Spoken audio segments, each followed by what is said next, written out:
Hey everyone, Pushing Up Roses here, and today I'm going to be discussing my formative years. Stuff so exciting, you're gonna have to take a moment. People's formative years consist of ages 0 through 8, and during this time, emotional, social, and physical development occur.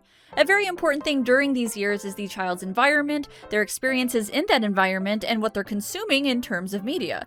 They're some of the most important years of your life, and you start to learn basic behaviors and form habits that last for a long time. So of course a lot of people recall their first experiences watching a TV show, movie, or hearing a song from those years. The memories of my formative years mostly involve me discovering music and listening to it with my dad.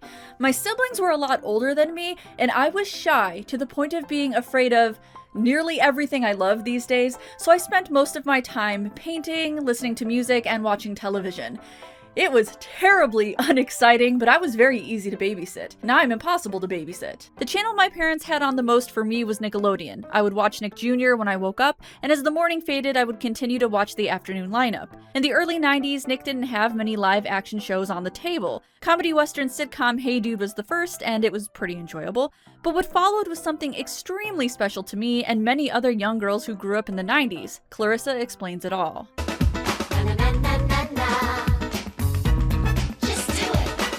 Before I talk about me, and believe me, I will, let's discuss the show. Clarissa Explains It All debuted on Nickelodeon in 1991. It followed the life of teenager Clarissa Darling and her family, which consisted of her mother Janet, her father Marshall, and her younger brother Ferguson. The town they live in isn't named, but several of the show's actors confirmed it was meant to be somewhere in the Midwest, and I can confirm as a Chicagoan that this family looks extremely Midwestern. Clarissa's best friend Sam is also recurring. He usually visits her after school via a ladder leading up to her window, which I can't decide is creepy or what. He ain't no Peter Pan. Clarissa, who is fashion-forward, tech-savvy, and very open about her opinions, addresses the camera throughout each episode, explaining whatever is going on in her life directly to the audience, and those things varied. Sometimes she would complain about her younger brother, or reflect on her relationship with her parents, discuss crushes, boyfriends, school problems, the typical thing you'd expect a teenager to talk about. But these stories were executed in a clever, funny, and often mature way. Mitchell Kriegman, the show's creator, wanted a female protagonist because at the time, there were a lot of shows that focused on boys. But not only that, the representation of young female characters was just bad. Inaccurate, too flowery, and unrealistic. For a while, it seemed like writers didn't know how to write a modern teenage girl's life. Not even sure they do today, honestly. Kriegman sought advice from the women in his life, most notably his wife who worked for 17 magazine at the time, wanting to conceptualize a more realistic teenage girl. Even though Clarissa is remembered fondly by many people of all genders, it especially resonated with women in my generation, 90s kids, if you will. But network executives were initially not impressed by Clarissa's snarky, opinionated nature, particularly when it came to talking to her parents. Kriegman explained how common that was at the time, for networks to be opposed to having younger girls having any defiance towards their parents or independent thought. Uh-oh, 2 independent thought alarms in one day. Kriegman went on to say in an interview, "If a boy were saying this thing and doing this thing, would you be complaining that they're being too rude or they're being too sarcastic or jokey with their parents? The answer is no." The iconic theme song, consisting of na-na-nas and interjections like "Hey cool" and "Just do it," was written by Rachel Sweet, a friend of Kriegman's who had a successful career in music and television. When asked about writing the song, she said, "I didn't want to do the typical sitcom theme song where it kind of tells a story or tries to convey what the show is about. I just wanted it to be something fun to listen to, like ear candy. I had been recording for many years and was very into 60s pop and girl group stuff like the Shondells and the Ronettes." One of the most notable things about the show, something people really remember it for, is the eponymous character's fashion and design sense. Lisa Lederer was the initial costume designer for the show. She didn't have a background in TV, but she was prominent in the magazine and art world in New York. The styles she saw preteens and teens wearing in downtown New York are what inspired her for Clarissa's look. She was excited to bring a more punk rock, grunge style into the show and break the mold that mainstream TV was creating for young women. She wanted something that was neither tomboy nor girly, giving the character a more fluid style that would be striking but appropriate for her age. Another memorable thing was Clarissa's room. The set design was really complex and interesting, a mix between frilly and punky. The set designer was getting frustrated because they wanted to go more girly and Kriegman had other plans. He did let them design it in a more traditional, feminine way with pink floral designs, then he promptly told people to start painting black checkers all over the wall. One of the cameramen made the snide remark, "What is she, possessed by the devil?" Which is just silly because we all know the mark of the devil is Paisley. The 23-minute episodes typically consisted of two plots. Plot A, which would be goofy and lighthearted, and Plot B, something a little more serious, which may have a moral or a lesson learned. During that time, the typical format for a sitcom like this would be flipped, with Plot A being serious and Plot B being lighthearted. They decided to do it reversed because Kriegman didn't want the show to be too heavy-handed. It was still a comedy show in his mind, so while he wasn't opposed to morals about friendship, responsibility, or self-reflection, he always had a big emphasis on the lighter stories. Clarissa has a devious, often annoying younger brother named Ferguson, who plays a prominent role in the show, and their parents are Janet and Marshall, both soft-spoken, sensitive people who mostly support Clarissa's weird endeavors, while occasionally being the voice of reason. Janet enjoys cooking healthy but questionable food and saving the planet, and Marshall is an architect who pumps out strange but creative designs for houses and companies. He also has the tendency to be embarrassing, which can get on Clarissa's nerves, but hey, who's gonna build your house? I'm gonna build your house! There was very little conflict behind the scenes, though there was a no purple mandate given by Kriegman. No purple decor, no purple clothing, and he wouldn't explain his reasoning at the time.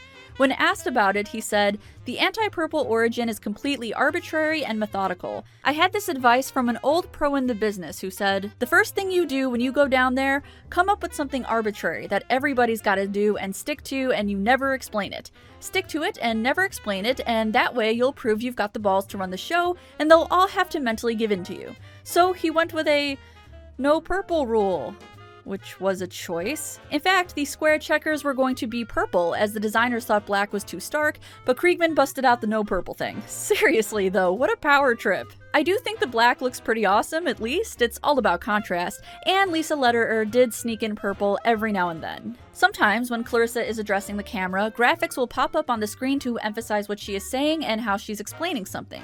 This includes things like newsroom-style graphics and squiggly word animations here and there, which look really simple by today's standards, but proved to be a challenge at the time. Kriegman hired graphic designer Don St. Mars to do them, and he had to find a way to make it look like it was drawn up by Clarissa, but still look professional. Don St. Mars was a legitimate newsroom designer and used a workstation called the Quantal Paintbox to create these graphics. This is what it looks like. Neat, huh? They were extremely expensive, $150,000 per unit. Don St. Mars did a lot of graphic design work for Nickelodeon shows after that, including Legends of the Hidden Temple, Gullah Gullah Island, and Blue's Clues. So let's discuss how this show influenced young children and why it stayed with them into adulthood. I'll be giving you my personal perspective on the show as a whole, the characters, and why I thought it did have a unique take on young female protagonists. Since we've talked a little about Clarissa's clothing style, I think I'll start there. Up until I saw this show, I wasn't exposed to women having what would be considered a unique style. You see, folks, I grew up pretty conservative. I wore clothing like this. It wasn't until my dad passed away that I went into a serious goth phase that didn't seem to go away, actually. Prior to that, I was not happy with my clothing. At the time, my parents weren't big on anything eye-catching, so I was limited to cute styles. Not that there's anything wrong with that, I just knew in my heart I was a punky, gothy artist underneath all those ribbon barrettes. The media I was exposed to often portrayed preteen or early teenage girls in the same way. Either all the way into rebellion or all the way feminine. There really was not an in-between until I saw Clarissa's mismatched but methodical style. It was grungy, feminine, masculine, and bizarre all at the same time, and I wanted to be that. Not that I wanted to wear every outfit Clarissa ever wore, I just wanted to have a look that I could call mine, something that would stand out. Something fishnet. What? I told you it's not a phase, Karen. Clarissa's parents generally allow her to express herself, but Janet sometimes expresses concern in certain situations. This becomes apparent when... apparent. Get it? When school picture day comes around and Clarissa wants to wear something outrageous while her mom wants her to wear a more conservative cardigan. It was actually kind of refreshing watching this mother-daughter conflict play out because rebellion is not something I saw very frequently in female television protagonists. I mostly saw that kind of behavior in a supporting role or even in a guest role. Pretty sure I've seen it plenty of times in film, but television, especially television for kids, didn't stray too far from traditional gender roles. There were always exceptions, but do you you remember TV in the 90s? I know you do. I know you were watching that TGIF lineup with all those cookie-cutter families, don't deny it. Hell, the 80s seemed to be a better decade for television. At least we had some quirky characters like Punky Brewster, but she was way younger than Clarissa, so I'm not sure it's even comparable. I think really simple rebellion like wanting to dye your hair or expressing yourself through a personal style is something many teens experiment with, but it's not necessarily addressed realistically in the media. It's either way off the charts and exaggerated, or the adults are overreacting for the sake of comedy, but this episode kept it chill and relatable, and for that, I appreciate it. School picture resolved with Clarissa's mother, Janet, understanding that style was a very important way of expressing herself and that her teenage daughter is mature enough to make her own decisions for picture day. It also has a comical ending where all of her classmates had the exact same idea, but the resolve between her and her mom was the important part. This is actually the perfect segue into my next topic, which is the relationship Clarissa has with her parents. They're a huge part of the show, along with her conniving younger brother who comes into play when there's a sibling rivalry episode. I think annoying younger brothers are pretty typical in sitcoms, so instead I'd like to discuss the parents. Marshall Darling is a very soft-spoken, sensitive father who likes being close with his daughter. Despite some of his more embarrassing attributes, he's a really fun character. After rewatching the show, I found him very believable. The plights he has in his life, particularly with his daughter, are ones I can see happening in the real world. That isn't to say that some of those things aren't exaggerated for the sake of humor. In the episode Cool Dad, Marshall's preparing to speak at Clarissa's school for career night, and she's afraid he'll embarrass her. He tells her he just wants to discuss his first T-square and other architectural content. Miniature shrubbery. I love this stuff. Honestly, he's such a dork, and maybe that's why I enjoy this character so much. He reminds me of my soft-spoken father, who also on occasion embarrassed me with his nerdy interests, but ultimately I look back fondly at my warm-hearted dad, and at the time I hadn't seen many characters that portray fathers quite like this. His connection with his daughter is more real and genuine than a lot of father-daughter dynamics I had seen on TV at the time. Heck, just seeing men in general exhibiting a gentle, more sensitive side was delightful. Clarissa is honest about her fears, so Marshall attempts to learn how to be cool for his speech, resulting in getting lessons from her best friend Sam. This results in one of the best scenes in the entire series, a song and dance routine about being an architect. You just got to think architecturally. Get live, Sam. Clarissa hates it and tells her dad she doesn't want him to go to career night anymore because it would embarrass her, and he takes it kinda hard. At first he calmly says he doesn't have to go, but timidly admits he does want to see her school. Clarissa notes his interest, then changes her mind, saying he'll be so much cooler than the dweeby parents that spoke previously anyway. He's just forbidden from wearing parachute pants. Fair. And even though he hugged his beloved T-square all night, his talk at career night was successful. The reason I like this conclusion so much is that it's not dramatic. Neither Marshall nor Clarissa have an over-the-top confrontation. It's just normal. Marshall Darling is one of my favorite dads in young adult television. Architects build your house. The house. The house. Clarissa also has a close relationship with her mother Janet, whose main interest is living a healthy lifestyle and experimenting with food. The show frequently shows her and her daughter also getting into conflicts, which is probably why the network thought Clarissa was rude when the show aired. They could not imagine a teenage girl talking back to her parents, and to that I say, excuse me? A baking powder? What teenage girl doesn't get an attitude with her mom? You should have seen my house when I was in my teens. I was a disaster human who always thought she was right and wanted to pierce every body part known to man. Of course girls aren't always sweet little angels that don't burp or get into fights. Clarissa's arguments with her mom are also always on the tamer side, but they still had a lot of weight. And sometimes it would show Janet being in the wrong and having to change her ideas to understand her daughter better. Their personalities often clashed, but they both put in the work to find a resolution. So let's talk more about that whole girls can't be rude thing. In the episode The Bully, Clarissa calls out a boy named Clifford for harassing her younger brother Ferguson. This caused a strange outcry at the network because they claimed a girl would never fight a boy. The episode shows Clarissa doing boxing training with Sam, ready to take him on, and in a comical twist, Clifford ends up falling head over heels for her.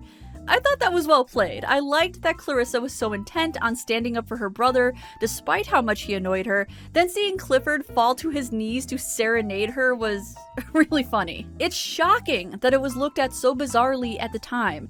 Teenage girls have been, let's say, shat on in the past. As a society, we tend to not like them. They're portrayed as annoying, snobby, and we definitely shit on things that were made specifically for them, even if those things were questionable. The media hasn't always been kind to that demographic, but this show always made sure Clarissa wasn't any of those things. I think the show stuck with a lot of women because of that portrayal, and her relationships with other people, but it was honestly appealing to all genders because Clarissa was just so cool without even trying. I also enjoy the relationship she has with her friends. Her best friend Sam, who has an aversion to ringing the doorbell, shows up often throughout the series. There were a few times the show played with the idea of them dating, especially as they got older, but overall the relationship stayed friendly, and that was also something Small Roses didn't understand. At a young age, I was actually under the impression that co-ed friendships weren't really a thing. They aren't specifically unique to this show. There are plenty of shows with male protagonists that have a female friend or best friend, but I think because Clarissa was the lead and the show centered around her, it just connected with me more. A lot of shows like that also did end up putting those characters in romantic relationships at one point or another, like Boy Meets World, The Wonder Years, and The Adventures of Pete and Pete, while Clarissa and Sam definitely ended on a platonic note. One of my favorite things in the show was Clarissa's computer and her ability to program games for it. She would often use those games to show someone how she was feeling, or to get a point across that she was having problems communicating verbally. In School Picture, she creates a game for her mom to play to show her that among all of these imposter Clarissa sprites, the one who dressed up the most uniquely was the one her mom had to save. It wasn't totally common to have a personal computer in the early 90s. They were expensive and still finding their place in the home. But I fell in love with them at an early age, so when I saw Clarissa also had one, I felt these pangs of excitement. Typically, the media like to use computers to imply the owner is a nerd.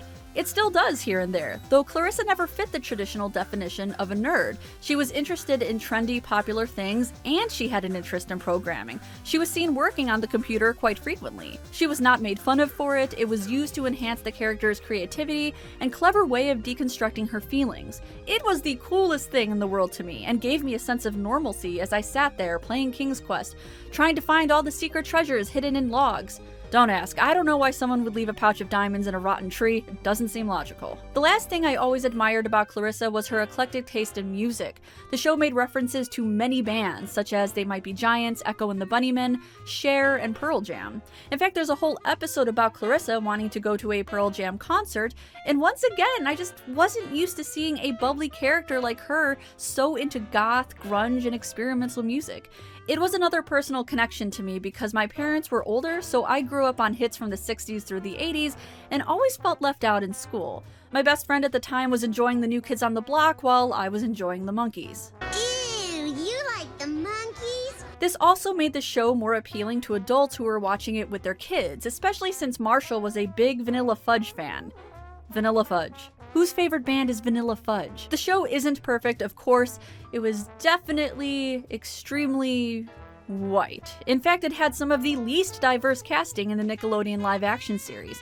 The network did try to improve that as more sitcoms were created, but in those early years it was definitely noticeable. As I was rewatching it in adulthood, I was surprised at the lack of varied characters, but I do think the writers and creators at least did a good job with portraying a teenage girl in a likable, unique for the time way. It's also sometimes difficult to think about the strange career of Melissa Joan Hart, who took a very sharp conservative turn after a few teen-targeted roles like Sabrina the Teenage Witch. I do have a soft spot for Holiday in Handcuffs that I can't explain. She's fairly chill on social media and isn't publicly pushy about her religious beliefs, so I don't necessarily think she's the most toxic or malicious celebrity out there, but I do have to question being in God's Not Dead 2, which to me veers into some really shitty, honest-to-God Christian propaganda, something I'm not super keen on despite her friendly demeanor online. I do think that it's totally fair and understandable to feel a connection with Clarissa Explains It All, seeing as though she was a kid and the show consisted of a larger creative team. I still enjoy the show from time to time. The show ran for 5 seasons, from 1991 to 1994, and I think it concluded well, with Clarissa wanting to pursue a career in journalism. It didn't end because the ratings were poor. The show was actually doing fairly well. It's just the teenage actors were getting older, they were maturing, and the creators felt if it went any longer, it would just be awkward. I think the show had a decent run, and the 5 seasons collectively make up for a good arc, and I'm glad people had the foresight to end it when they did. I still find the show charming and humorous in my adulthood, and I think it's just modern enough that adolescents of today might also enjoy it, so give it a look if you feel so inclined. I hope this gives you a good idea on why Clarissa Explains It All was so important to a lot of people, and how it broke the mold for female teenage characters. I did watch this in my formative years, and I think it was important that I had a fun, opinionated, and honest female character to connect with at that time, as it is for many children. I know a lot of people prefer Blossom in regards to quirky teenage characters with a colorful closet, but too many hats. Just far too many hats. Blossom was a great predecessor to Clarissa, but I think Clarissa Explains It All pushed the bar just a little further. I just wanted to get that out there before I was barraged with comments. I like Blossom too, it's not a contest. And just in case you don't remember who's gonna build your house, I'm gonna build your house. Architects build your house. The house. The house. hey everyone, thank you so much for watching my video on Clarissa Explains It All. I hope you enjoyed it. If you want to see more retro television content from me, then I'm happy to suggest some, but first I want to give a huge thank you to my patrons who help me to keep this channel chugging, since YouTube doesn't. If you want to support me, consider joining my Patreon campaign, and if you can't, no worries. Likes, comments, and shares also churn my butter. Here's a few videos to watch while you're deciding. On the left, I have an episode from my flagship series, That Time on Murder, She Wrote. Fun for all ages, but especially grandmas. On the right, I have an episode from my Goosebumps retrospective, where I discuss why I thought the Haunted Mask adaptation was so successful. Thank you again for watching, and as always, I'll see you in the next one.